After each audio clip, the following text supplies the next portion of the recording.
Bismillah. Assalamualaikum warahmatullahi wabarakatuh. Alhamdulillah. Segala puji dan puja kehadirat Allah subhanahu wa ta'ala. Juga selanjutnya kita panjatkan salawat dan taslim kepada utusan Allah Nabi besar Muhammad sallallahu alaihi wa ala alihi wa sahbihi wasallam, sebagaimana Allah telah memerintahkan kita untuk mengucapkannya. Saudaraku seiman, memang waktu orang-orang beriman di muka bumi ini harus berisi dengan hal-hal yang bermanfaat. Dan yang bermanfaat ini maksudnya bermanfaat di dalam pandangan agama Allah subhanahu wa ta'ala. Tidak ada waktu bagi seorang mukmin untuk menghabiskan pada hal-hal yang berbau dosa, kemaksiatan, pelanggaran-pelanggaran, bahkan hal yang mubah pun hanya sebatas kebutuhan saja. Karena waktu sangat terbatas. Saya pernah menjadikan bahan renungan hadis Nabi alaihi salatu wassalam, bahwasanya orang-orang beriman pun yang masuk ke dalam surga nantinya akan menyesali peluang-peluang amal soleh yang pernah luput dari mereka di dunia, atau waktu-waktu mereka terbuang yang tidak diisi dengan amal soleh.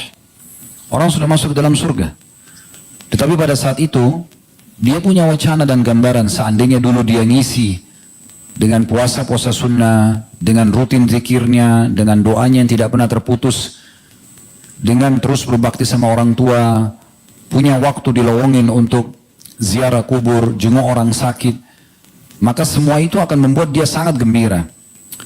Karena selain di dunia, dia juga bisa menikmati amal soleh tersebut, dan di akhirat juga dia akan panen pahalanya. Oleh karena itu teman-teman sekalian, di saat Allah memudahkan kita hadir di majelis ilmu seperti ini, walaupun saya sebagai materi dan teman-teman sebagai yang ikut dalam acara ini mungkin hanya meluangkan waktu 45 menit, 1 jam antara maghrib isya. Memang ada teman-teman yang datang lebih dulu, lebih cepat, insya Allah ini juga ada ekstra pahalanya. Namun subhanallah, hal ini akan sangat menggembirakan kita nanti di akhirat karena perbuatan kebaikan. Berapa banyak di antara kaum muslimin yang lalai dari masalah-masalah seperti ini. Sedikit meluangkan waktu, maka kita akan mendapatkan banyak sekali manfaat karena mengisi waktu dengan amal-amal soleh kita. Saya selalu juga menjadikan sebagai pegangan hidup teman-teman sekalian, setiap kali Allah masih memberikan kita umur seperti di hari ini misalnya, jadikan hari ini sebagai hari emas kita. Ini hari yang sangat mahal. Detik-detik ini yang sekarang kita lalui sangat mahal. Ini adalah detik-detik emas. Kalau masa lalu kita dipenuhi dengan dosa dan pelanggaran, ini saatnya kita kembali kepada Allah. Dengan taubat nasuha, bersih semua kesalahan kita yang lalu. Kata Nabi SAW, orang yang taubat dari dosa seperti tidak pernah memiliki dosa sama sekali. Dan kalau masa lalu kita diisi dengan amal-amal soleh, maka sekarang tinggal kita perbanyak. Tambah lagi. Sebelum nanti menyesal, walaupun masuk surga menyesal. Kenapa saya bisa menjangkau derajat itu tapi saya tidak lakukan? Ingat teman-teman sekalian, peluang untuk melakukan amal soleh itu sangat terbatas. Hanya di saat itu saja. Kalau luput dari kita, misalnya tadi sholat maghrib kita berjamaah di masjid. Kalau ada orang yang luput dari dia sholat berjamaah di masjid tadi, maghrib, maka sudah luput selamanya. Tidak bisa dia perbaikin lagi. Bahkan orang yang ketinggalan takbiratul ihram imam saja, nggak bisa lagi minta sama imam, tolong kembali ke awal, saya ingin dicatat pahala dari awal. Nggak bisa. Masbuk 1 rakaat, tercatat selamanya masbuk 1 rakaat.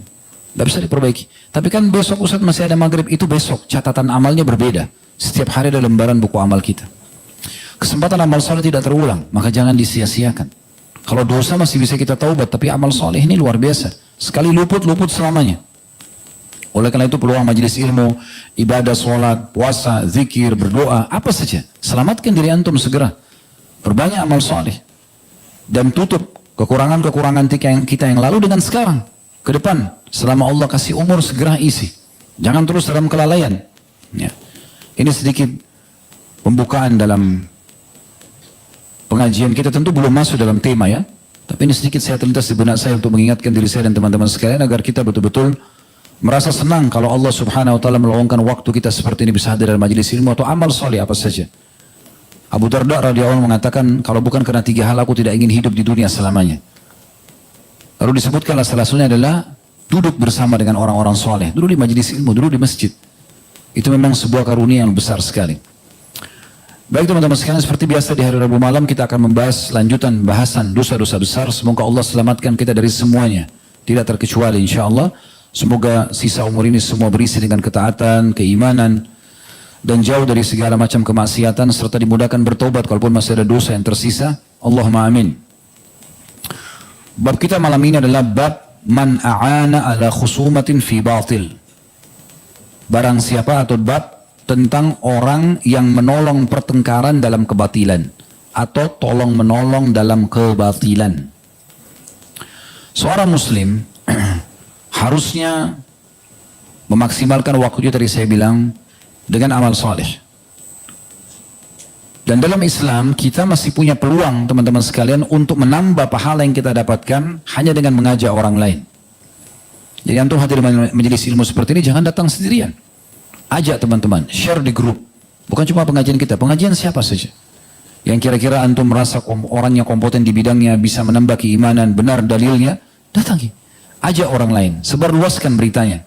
Dari mana kita tahu? Subhanallah, dari 2-3 orang teman kita yang datang ternyata dia lebih kuat imannya, setelah itu lebih bagus ibadahnya, kita panen pahalanya karena menunjukkan pada kebaikan. Begitu juga sebaliknya, orang-orang yang berusaha untuk melakukan kebatilan, dia berzina, dia berjudi, dia berbohong, dia menipu, dosa. Tapi ada orang subhanallah dia ekstrakan dosanya. Tadi kan kita bisa dapat ekstra pahala. Bagaimana caranya? Dia ajak orang untuk berbuat kebatilan itu. Dia berzina nggak cukup sendiri, ajak teman-temannya semua. Bahkan lebih parah, kadang-kadang dia traktir temannya, traktir mabuk, traktir maksiat kepada Allah subhanahu wa ta'ala. Ini luar biasa ini. Sudah dosa dia, dosa lagi dipanen dari orang-orang yang melakukan perbuatan tersebut. Berapa banyak orang teman-teman sekalian, dia cuma menceritakan tentang lezatnya zinanya pada teman-temannya, lalu teman-temannya buat zina. Dia sudah taubat, temannya masih melakukan perbuatan zina. Dan masih berjalan itu. Karena dia menjadi penyebab. Sampai dia mengingatkan temannya, saya dulu ingatkan kamu buat zina, sekarang saya sudah taubat ya, saya berlepas diri. Karena dia menjadi pencontoh dalam keburukan, gitu kan. Maka berapa banyak orang seperti itu. Ada orang lebih parah lagi. Habis hartanya, buat diskotik, buat tempat-tempat perzinahan, merasa tenang dengan kemaksiatan itu. Ini semua adalah dosa dan penyesalan yang sangat berat nanti pada hari kiamat. Di sini Syekh Muhammad rahimahullah mengangkat dalil pertama tentang masalah tolong menolong dalam kebatilan ini, dan bahaya serta efeknya luar biasa karena semua orang yang mengikuti dia akan dia panen dosanya. Surah Al-Maidah surah nomor 2, ayat yang paling masyhur tentang masalah perintah untuk berta'awun atau bekerja sama dalam kebaikan dan ketakwaan, dan larangan untuk bekerja sama dalam dosa dan kemaksiatan. Potongan ayat tentunya ya. Di Al-Maidah ayat 2 ini adalah potongan ayat akhir sebelum akhir ayat 2. Karena ayat 2 cukup panjang. Wa ta'awanu 'alal birri wat taqwa wa la ta'awanu 'alal itsmi wal 'udwani wattaqullaha innallaha syadidul iqab. Artinya, dan tolong menolonglah kalian dalam mengerjakan kebajikan dan takwa. Dan janganlah saling tolong menolong dalam berbuat dosa dan pelanggaran-pelanggaran. Dan bertakwalah kepada Allah, artinya takutlah kepada Allah, sungguhnya Allah amat berat siksanya. Jangan nanti siksaan sudah datang baru nyesal. Di sini kita lihat bagaimana para ulama menjelaskan makna ayat ini. Ibnu Qayyim rahimahullah memberikan penjelasan tentang makna albir.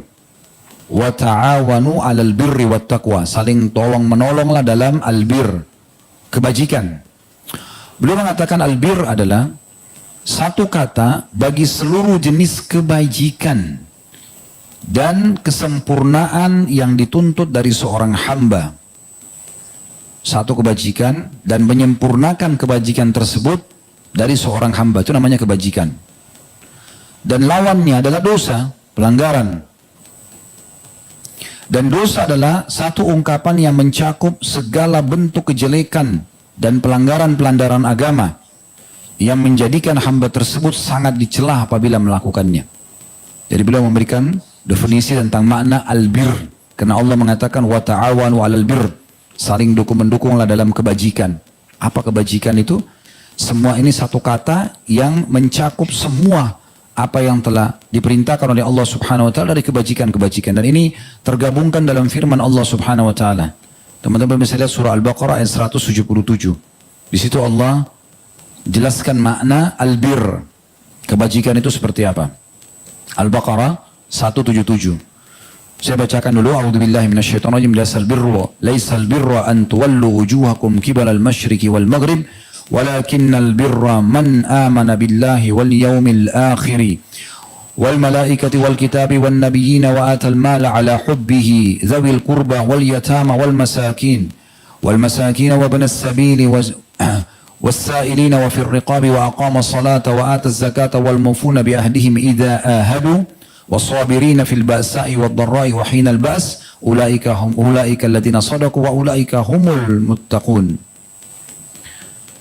Jadi ayat ini ayat yang menggabungkan semua makna bir, kebajikan tadi. Terjemahannya, bukanlah menghadapkan wajahmu ke arah timur dan barat itu suatu kebajikan. Tidak penting kamu berada di muka bumi ini dimanapun, itu bukan dihitung sebuah kebajikan. Tapi kebajikan dimanapun kamu berada, di timur, di barat, di utara, atau di selatan muka bumi ini, adalah beriman kepada Allah.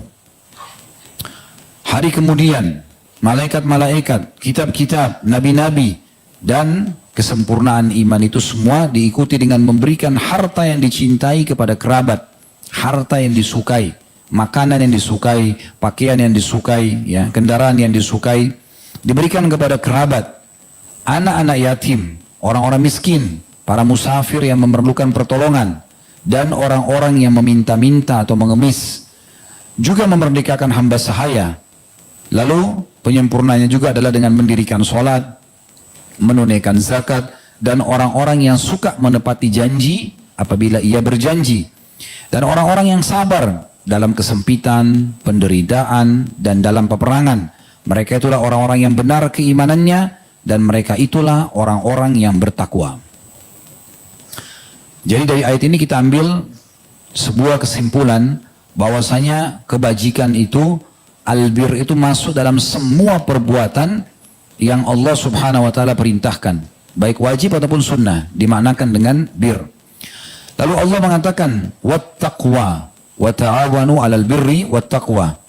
Jadi albir ini, kebajikan-kebajikan harus diikuti dengan sambungannya wattaqwa, dan ketakwaan. Takwa ini ada satu penyampaian yang menarik dari seorang ulama tabi'in yang bernama Talq ibn Habib rahimahullah. Beliau mengatakan, apabila terjadi fitnah, terjadi permasalahan dalam hidupmu, terjadi kecamuk, banyak sekali dosa di sana sini, maka bekali dirimu dengan, bendunglah semua itu dengan ketakwaan. Maka sebagian orang bertanya kepada beliau, apa itu takwa? Mungkin orang sering dengar, tapi banyak orang yang tidak memahami maknanya. Maka beliau mengatakan, takwa adalah engkau melakukan ketaatan kepada Allah Azza wa Jal dengan dasar cahaya dari Allah Azza wa Jal dan mengharapkan pahalanya. Engkau melakukan ketaatan kepada Allah Azza wa Jal, ya, dengan dasar cahaya dari Allah Azza wa Jal dan mengharapkan pahalanya. Itu takwa. Jadi kalau ada orang melakukan kebaikan, kemudian diikuti dengan betul-betul yakin ini perintah Allah dan mengharapkan pahalanya, maka dianggap dia bertakwa. Dan engkau meninggalkan maksiat dengan dasar cahaya dari Allah Azza wa Jal dan takut kepada siksanya. Tinggalkan dosa karena tahu ini larangan Allah dan takut disiksa oleh Allah. Maka itu takwa. Dan Ibnu Qayyim memuji definisinya sambil mengatakan, ini merupakan definisi yang paling bagus dalam masalah takwa. Baik itu yang Allah perintahkan kita. Saling bekerja sama, saling tolong menolong dalam semua jenis kebaikan, yaitu apapun yang Allah perintahkan, wajib ataupun sunnah. Kemudian diikuti dengan ketakwaan, dikerjakan karena Allah perintahkan dan juga berharap pahalanya. Jadi jangan sampai kita mengerjakan ibadah tanpa berharap pahalanya. Kita memang berharap sholat malam agar doa kita diijabah, ya, agar kita ditolong dari permasalahan yang sedang kita hadapi. Karena memang Nabi SAW janjikan seperti itu. Kalau tertinggal sepertiga malam, Allah turun ke langit bumi. Lalu kemudian menanyakan, adakah yang mohon ampun, saya maafkan. Adakah yang minta tolong, saya tolong. Adakah yang punya hajat, saya penuhi. Jadi kalau orang sholat malam kena mengejar apa yang Nabi SAW sampaikan, itu berarti dia bertakwa. Boleh nggak saya bersedekah supaya harta saya lebih banyak? Emang begitu. Emang tujuan sedekah untuk menambah harta kita. Itu investasi kepada Allah Subhanahu wa Ta'ala. Sebagaimana manusia banyak yang tidak faham masalah ini, investasinya pada manusia. Kalau di jalan Allah SWT, investasi yang paling baik, cari tetangga-tetangga kita orang miskin, cari orang susah, kasih mereka. Karena Allah SWT itu investasi sama, Allah akan balas kita. Jadi seperti itu gambarannya masalah kebajikan dan diikuti dengan ketakwaan. Ya. Jadi kalau ada orang justru sebaliknya, dia berbuat kebajikan-kebajikan, tapi tidak diikuti dengan ketakwaan, tidak berharap pahala, Tidak yakin ini apakah Allah perintahkan atau tidak. Yang penting saya karena suka aja. Maka tidak ada manfaatnya buat dia. Masih ingat kisah Kazman, seorang yang mengaku muslim dari kalangan Ansar di Madinah. Sukunya orang mulia dan golongan Ansar yang dipuji dalam Al-Quran. Mereka adalah orang-orang yang kokoh imannya secara umum Ansar. Tapi ini satu orang berbeda. Pada saat perang Uhud dia masuk kancah peperangan, dia banyak sekali menjatuhkan korban dari orang-orang Quraisy. Sampai beberapa sahabat mengatakan orang ini ahli surga. Kata Nabi SAW, tidak. Orang itu ahli neraka. Karena penasaran beberapa sahabat ikutin. Kok bisa orang ini dikatakan ahli neraka? Ternyata salah satu sabetan pedang musuh kena kakinya, berdarah, dia karena tidak tahan, dia pergi ke pinggir kancah peperangan, lalu dia turun dari kudanya, kemudian dia ambil pedangnya, ditusuk badannya sambil dia mengatakan, aku tidak tahan dan aku hanya berperang untuk kaumku saja. Untuk kaumku, bukan karena Allah. Jadi tidak ada ketakwaannya. Jihad ibadah, tapi tidak diikuti dengan ketakwaan. Tidak berharap pahala di sisi Allah SWT. Hanya karena dukung temannya, hanya karena tidak enak, hanya karena ini dan itu, maka tidak ada pahalanya. Makanya albir diikuti dengan takwa. Artinya mengharapkan pahala di sisi Allah SWT. Lanjutan ayat dikatakan, wala ta'awanu 'alal itsmi wal 'udwan. Dan jangan pernah kalian tolong-menolong dalam perbuatan dosa dan udwan. Ithm dan udwan, ada dua nih. Kalau ithm adalah satu kata di mana semua pelanggaran agama di situ masuk dalamnya. Itu namanya ithm, dosa. Zina, judi, ya, menipu dan seterusnya. Kalau udwan ini melampaui batas. Melampaui batas. Tadi saya kasih contoh melampaui batas itu dia zina, dia ajak orang lain juga zina. Ini melampaui batas. Harusnya dia sendiri aja yang buat, tapi nggak ajak orang lain. Buat tempat perzinahannya. Ini melampaui batas. Itu namanya udwan. Allah larang dua-duanya. Tidak boleh melakukan ism, perbuatan dosa. Dia kerjakan individu atau udwan, melampaui batas. Dia libatkan orang lain juga. Ini Allah ingatkan dua-duanya. Subhanallah, sebagian ulama mengatakan dua hal ini selalu bersamaan. Setiap orang buat dosa, syaitan akan bisikin dia untuk udwan, untuk ajak orang lain. Makanya orang kalau sudah berzina, ada motivasi besar dalam dirinya untuk ceritain ke teman-temannya. Tuh tadi malam itu begini, itu begitu. Ceritain judinya, ceritain bohongnya, ceritain. Bahkan pernah menipu orang pun diceritain dengan bangganya. Syaitan buat dihiasi itu. Tujuannya supaya orang lain juga tertarik untuk mengerjakan. Sebagaimana antum kalau pulang dari pengajian ini, tadi pengajian tuh begini dan begini. Terus orang tertarik ikut pengajian. Berarti kan jadi pahala. Nah itu sama. Syaitan bisikin mereka dalam perbuatan maksiat agar mengajak orang lain. Buruk pun menjadi baik di depan mata mereka. Nah itu udwan. Allah larang kita udwan. Lalu Allah mengatakan, bertakwalah kepada Allah. Wattaqullah. Patulah dan takutlah kepada Allah. Innallaha syadidul iqab. Karena Allah itu kalau datang hukumannya sangat berat. Kalau udah datang hukuman, berat sekali. Jangan pernah anggap remeh. Allah betul memang. Ghafurur Rahim. Benar. Allah maha pengampun dan maha pengasih. Tapi Allah juga syadidul iqab. Berat hukumannya. Allah penyayang, pengasih bagi orang yang patuh. Tapi bagi orang pembangkang, keras hukumannya. Jangan kita terus bermaksiat kalau kita mengatakan Allah kan Ghafurur Rahim. Allah maha pengampun, maha pengasih. Berlindung di kata-kata itu. Tapi kemaksiatan terus. Ini ibarat orang kerja di kantor. Oh bos saya orangnya baik kok, gak apa-apa. Gak usah masuk, gak usah gini. Ya diusir nanti. Sebaik-baik bosnya tetap aja akan dihukum kan gitu. Gak mungkin dibiarkan. Itu kan secara akal sehat. Begitulah dengan Allah subhanahu wa ta'ala. Tanpa disamakan dengan makhluk. Tapi Allah subhanahu wa ta'ala akan sangat penyayang, sangat pengasih kepada hamba yang patuh. Pegawai di kantor yang patuh. Dikasihlah bonus, kasihlah gajinya. Karena berprestasi. Ya kan gitu.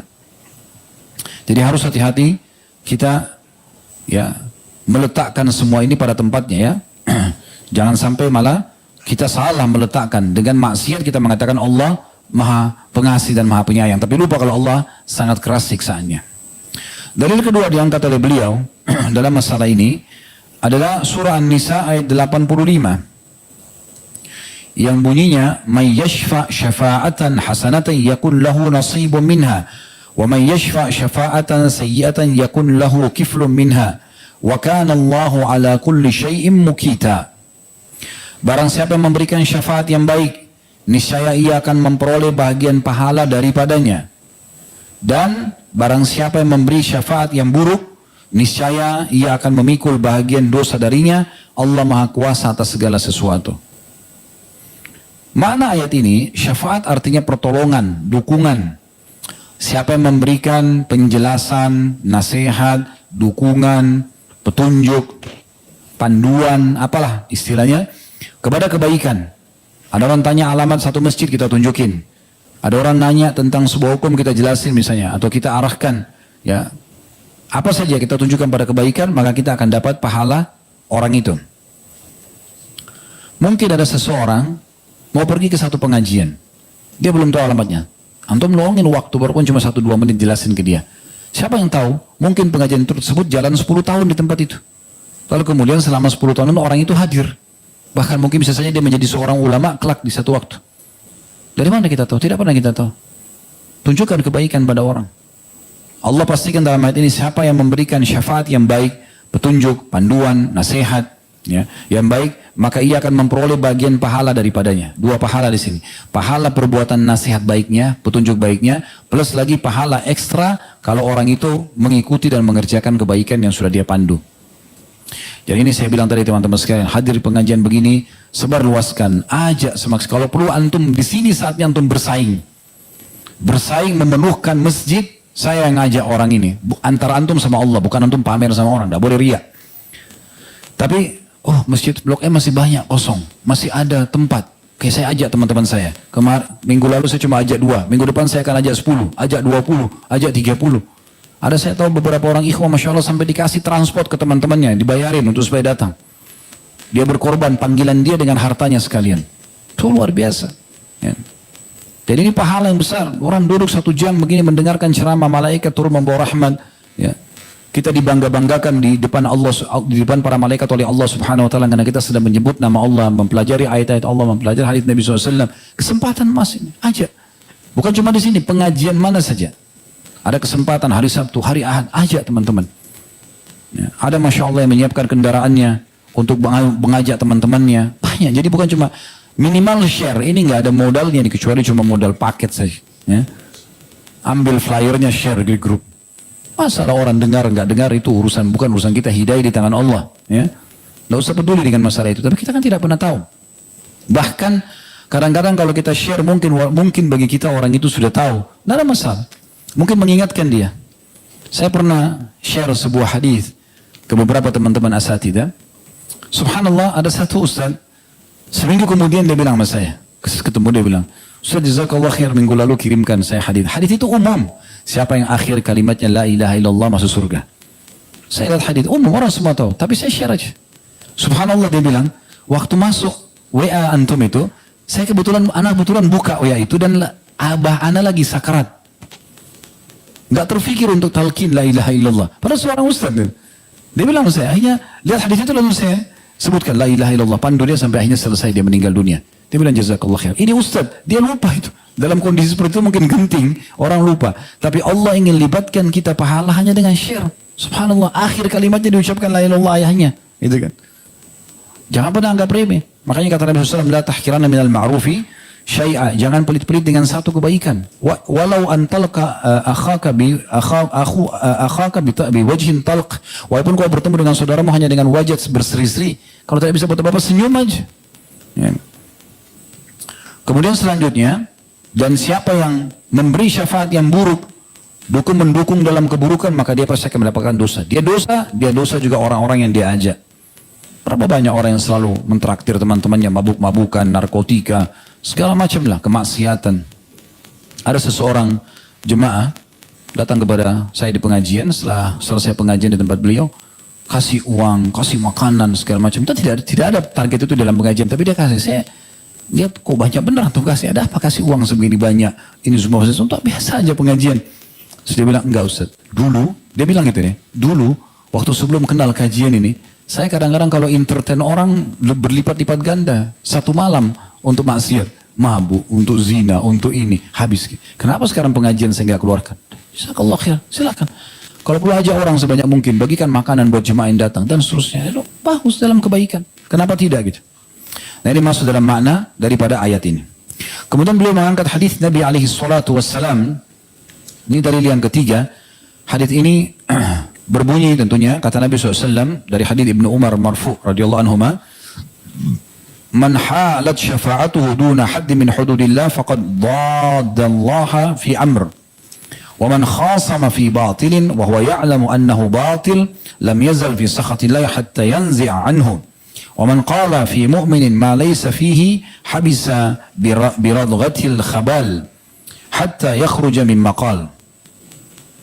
Terjemahannya, barang siapa yang memberikan syafaat, barang siapa yang dengan syafaatnya, rekomendasinya dia menghalangi salah satu hukum had Allah, orang tidak jadi dihukum karena rekomendasi dia, padahal orang itu jelas-jelas melakukan pelanggaran, maksiat. Sungguh dia telah menentang Allah dalam perintahnya.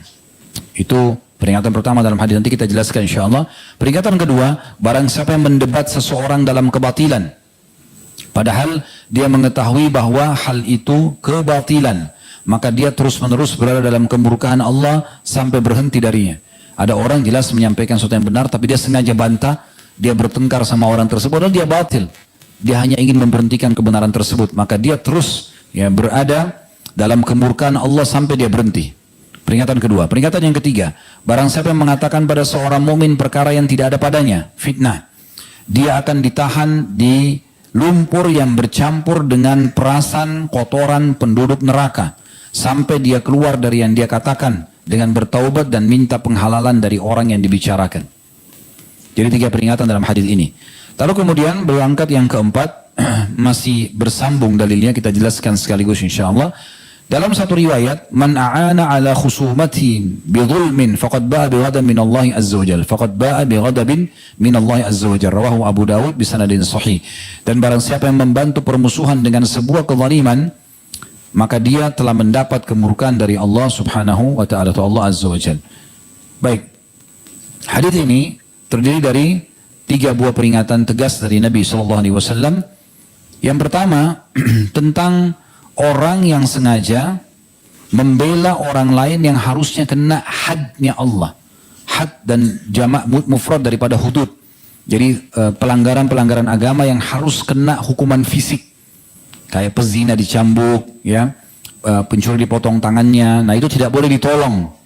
Tidak boleh ditolong. Kalau masih ingat, pernah terjadi ada seorang wanita Makhzumi, ya, dari suku Makhzumi, pernah mencuri, tapi karena dia termasuk orang terkenal dari suku, dari orang terhormat, ya, punya kedudukan di kaumnya, tradisi orang-orang Quraisy sebelum masuk Islam, mereka tidak mau menghukum kalau orang seperti ini. Tapi kalau masyarakat biasa dihukum, dipotong tangannya kalau mencuri. Maka mereka, para sahabat berdiskusi bersama yang lain, kira-kira siapa yang bisa ngelobi Nabi SAW ini supaya jangan terjadi pemotongan tangan nih. Mereka cari orang yang Nabi SAW cintai, salah satunya adalah Usama bin Zaid radhiyallahu anhu. Lalu mereka lobi Usama lalu masuk berbicara dengan Nabi SAW. Maka Nabi SAW marah pada Usama sambil mengatakan, atashfa fi haddin min hududillah, apa kau berani-berani memberikan pertolongan pada pelanggaran Allah yang harusnya kena secara hukuman fisik?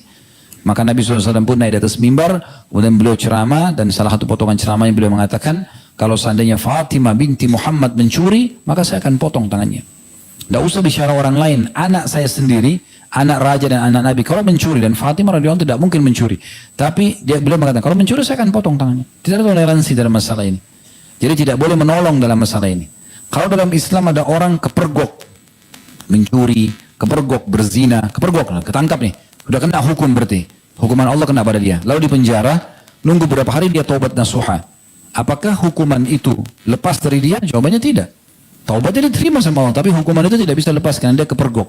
Ya. Kecuali pemilik hak, misalnya dia mencuri harta orang, pemilik hak memaafkan, itu lain. Kemudian yang kedua peringatan Nabi SAW adalah dan siapa yang bertengkar atau berdebat, mendebat seseorang dalam kebatilan. Ada orang sudah benar, tapi sengaja dia datang untuk mendebati orang tersebut untuk menunjukkan kalau dia hebat, sengaja supaya orang itu malah terpojok, sengaja supaya orang yang benar ini dipenjara, ya, dihukum atau apalah, maka dia akan terus berada di atas murka Allah Subhanahu wa taala. Ini banyak sekali contoh-contohnya, ya. Ini hati-hati teman-teman pengacara, ya. Kadang-kadang membela yang batil, ya. Sudah jelas-jelas sebenarnya rival daripada, ya, orang yang sedang dia bela ini benar, tapi dia sengaja bela, yang penting dia dapat duit. Ini bahaya sekali. Ya, jadi harus hati-hati. Beberapa teman-teman pengacara pernah bicara sama saya, itu gimana Ustaz? Tidak bisa, antum kalau berprofesi ini, antum harus betul-betul berada di posisi benar, yang benar antum bela. Tidak usah pikirin masalah uangnya, jangan jadikan sebagai sumber uang, daripada nanti antum dihukum. Ya. Karena Allah SWT tidak akan memberkahi uang yang didapatkan dari hasil haram seperti ini. Jelas-jelas antum tahu sebenarnya rival yang antum sedang bela ini, lawannya dia benar. Ini batil, tapi antum buat rekayasa supaya dia yang menang. Ini tidak boleh. Ini berada di atas murka Allah sampai dia berhenti, kata Allah. Kata Nabi SAW. Terus selanjutnya yang ketiga dikatakan, dan siapa yang sengaja menjerumuskan seorang mukmin dalam fitnah, mencari-cari kesalahannya, ya, maka dia akan dimasukkan dalam lumpur dari kotoran penghuni neraka. Kalau dia meninggal nanti akan masuk di situ sampai dia bertobat dengan meminta keridoan, minta keridoan. Baik teman-teman sekalian, masih ada lanjutan bahasan tentunya ya. Jadi penolong kebatilan ini yang merupakan judul kita, ya kan? Apapun kebatilan tadi sudah kita jelaskan, dia memiliki banyak sekali dosa. Saya coba susun sambil merenungi kira-kira dosa apa aja sih didapat sama orang kalau menolong kebatilan, ya. Ternyata yang pertama, dia melanggar larangan Allah Subhanahu wa taala. Itu sudah dosa sendiri.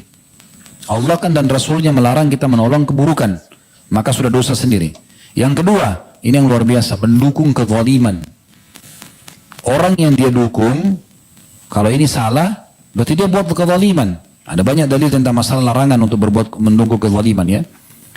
Kemudian dia mendukung kezaliman. Yang ketiga, dia berbuat kezaliman sendiri.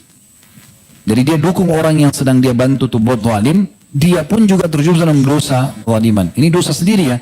Mendukung orang berbuat zalim dosa, dia sendiri juga melakukan kezaliman itu dosa. Yang keempat, menghalalkan harta haram. Sekarang kalau dia dukung seseorang, batil. Bukan pemilik tanah itu. Bukan pemilik warisan itu misalnya. Bukan pemilik jabatan itu, tapi dia dukung supaya bisa dapat. Sehingga orang lain yang berhak tidak mendapatkan. Ini berarti menghalalkan harta haram. Dia dibayar dari uang haram, orang yang dia dukung juga dapat bukan haknya, itu juga harta haram. Itu dosa sendiri lagi. Yang kelima, manipulasi dan menipu. Orang buat kezaliman ini manipulasi, menipu. Pasti dia akan buat data-data palsu supaya memenangkan rivalnya, gitu kan? Dukungan dia. Yang keenam, dia berbohong. Dosa lagi sendiri. Yang ketujuh, sogok menyogok. Sangat terbuka pintu sogok menyogok dalam masalah begini. Dukungan, ya. Ada orang bahkan sengaja menjual jasanya hanya untuk ya mendapatkan uang sogokan. Dibayar untuk itu. Nah ini semua tumpukan-tumpukan dosa yang luar biasa. Sebagai penutup teman-teman sekalian, renungi baik-baik dalil-dalil ini ya. Hati-hati sekali dengan masalah kezaliman ini. Allah Subhanahu wa taala ya melarang kita berbuat zalim karena terlalu banyak dalil dalam masalah itu. Allah akan melaknat semua orang berbuat zalim. Berarti orang yang mendukung kebatilan dia buat zalim tadi. Kemudian dia juga berikan kezaliman, kesempatan orang yang sedang didukung untuk buat kezaliman. Allah mengatakan ala la'natullahi 'alal zalimin dalam surah Hud ya ayat 18. Ketahuilah bahwasanya laknat Allah, diangkatnya keberkahan hidup akan selalu menimpa orang-orang zalim.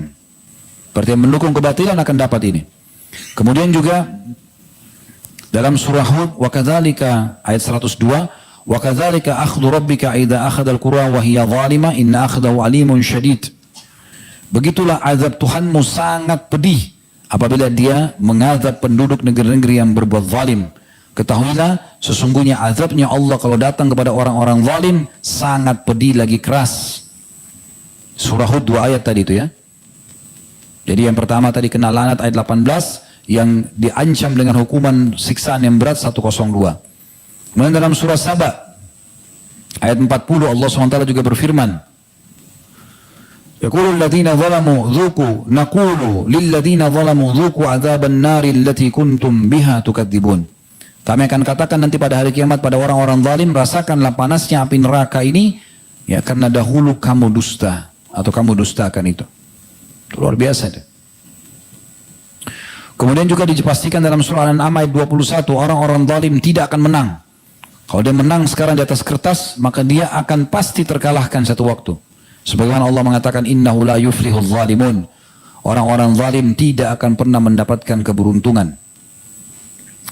Kita tutup dengan beberapa hadis Nabi SAW. Hadis riwayat Muslim, kata Nabi SAW, Allah berfirman, qala Allah Ta'ala, qala Allah tabaraka wa ta'ala, ya ibadi inni haramtu dhulma ala nafsi wa ja'altu bainakum haram fala tadhalamu. Wahai hamba-hambaku, aku telah jadikan kezaliman itu haram untukku, kata Allah. Dan aku jadikan haram di antara kalian, maka jangan kalian saling menzalimi. Hadis riwayat Muslim sekali lagi. Juga hadis riwayat Muslim yang lain, kata Bukhari Muslim, kata Nabi SAW, ittaqul dzulm, jauhi sejauh-jauhnya kezaliman itu, fa inna dzulma dzulumatun yaumil qiyamah, karena dia akan menjadi kegelapan yang sangat menakutkan pada hari kiamat. Hadis yang lain riwayat Muslim, kata Nabi SAW, al-muslim akhul muslim, la yadhlimuhu wa la yaslim wa la yaslimuhu. Ya. Al-muslim akhul muslim la yadhlimuhu, itu saksi bahasannya. Seorang muslim adalah saudara muslim yang lain, tidak boleh dia menzaliminya. Juga hadis Nabi SAW tentang masalah orang-orang yang merugi nanti hari kiamat. Di dalam hadis riwayat Bukhari, man kana lahu madlamatun li akhihi min 'irdihi. Ini sebagai penutup ya. Siapapun yang pernah berbuat aniaya atau zalim terhadap kehormatan saudaranya, pernah ghibah, pernah fitnah kehormatan saudaranya, au syai'un, atau apapun selain daripada kehormatan itu, falyatahallaluhu minhul yaum, maka segera dia minta kehalalannya hari ini semasa hidup, qabla alla yakuna dinara wala dirham, sebelum datang hari tidak ada manfaatnya lagi dinar dan dirham. In kana lahu amalun salih, kalau dia punya amal saleh nanti hari kiamat, ukhidha min, akan dipakai sebagai bayarannya, biqadri madlamatihi, sesuai dengan besarnya kezaliman dia. Wa in lam takun lahu hasanat, kalau dia tidak punya cukup pahala untuk dipakai bayar, ukhidha min sayyiatihim au ukhidha min sayyiati sahibihi fahummila alaih, maka akan diambil dari dosa-dosa orang yang sedang dia zalimi itu dan akan ditimpakan kepada dia. Ini hadis Bukhari Muslim. Dan terlalu banyak hadis tentang masalah ini, terlalu banyak, tapi jelas mendukung pada kebatilan adalah kezaliman yang akan banyak sekali masalahnya nanti di akhirat. Allahu alam. Subhanakallahumma bihamdika asyhadu an la ilaha illa anta astaghfiruka wa atubu ilaik. Wassalamualaikum warahmatullahi wabarakatuh.